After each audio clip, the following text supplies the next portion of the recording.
Hi, Ashley here with HeartHookHome.com, and today we are learning how to crochet the waistcoat stitch.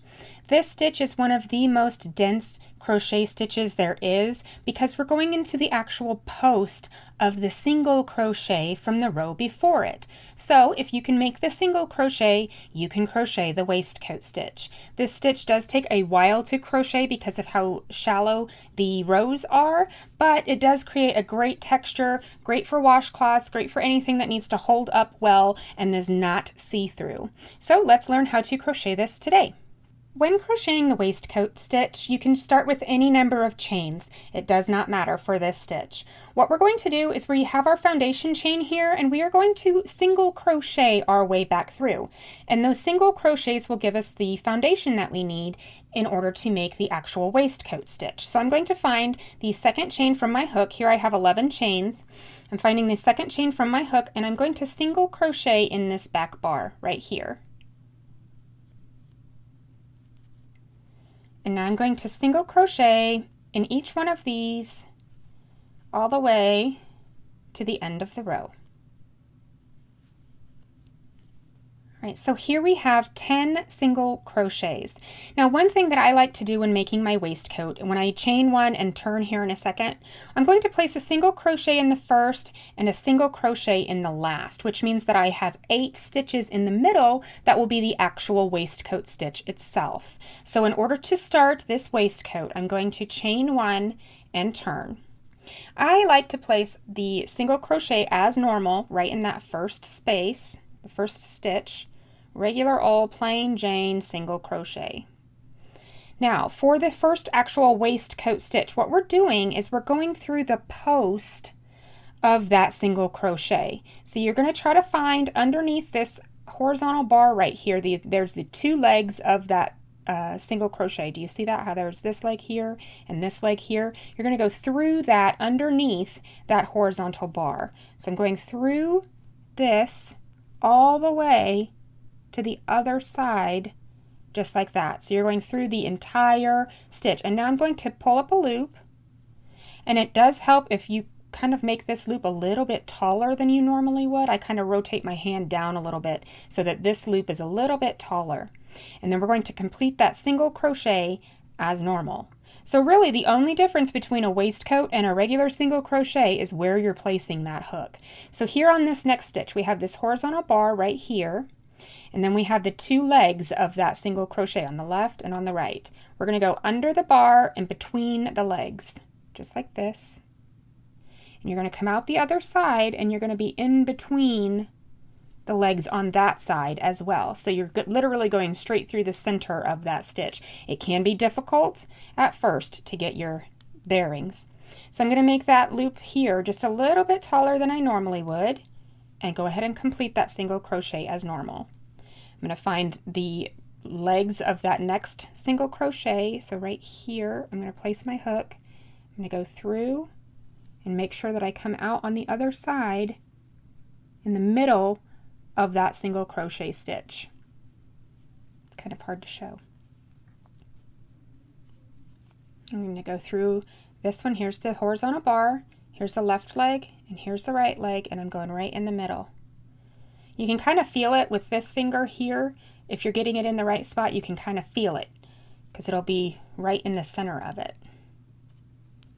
And let's just continue placing your hook in the center of that stitch, oops, all the way to the end of the row. And I have noticed this first row for me is the hardest to crochet because you just got to try to make sure that you're getting that hook right in the center so that the legs are on either side of your hook on both the front and the back of the fabric.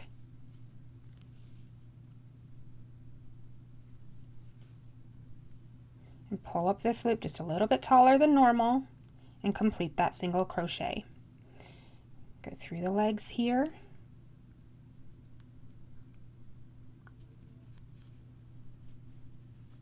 Complete that single crochet. So now let's look. We have a regular single crochet in the first stitch. We should have 8 waistcoat stitches if we are going to be ready to complete this row. So there's 1, 2, 3, 4, 5, 6, 7, 8 waistcoat. And when I'm counting those, I'm counting these V's right here.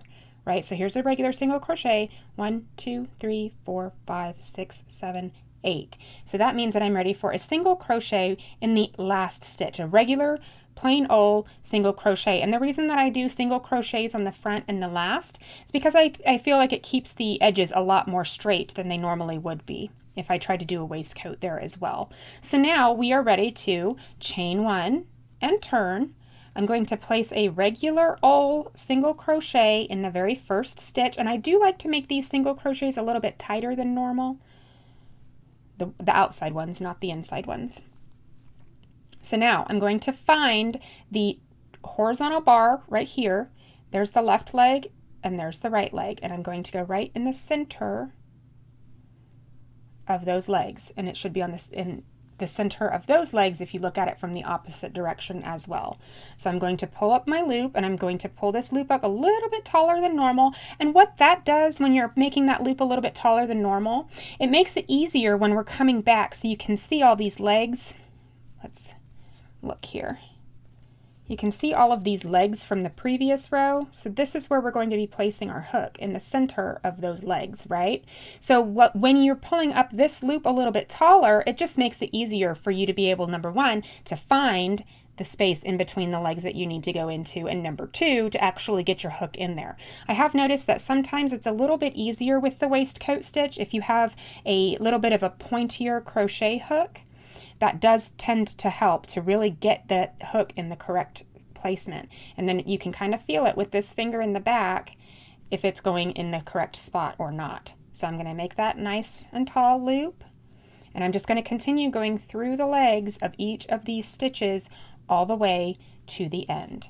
And like I said, this does make a very dense fabric that kind of takes a bit to get used to placing the hook and making those loops a little bit taller.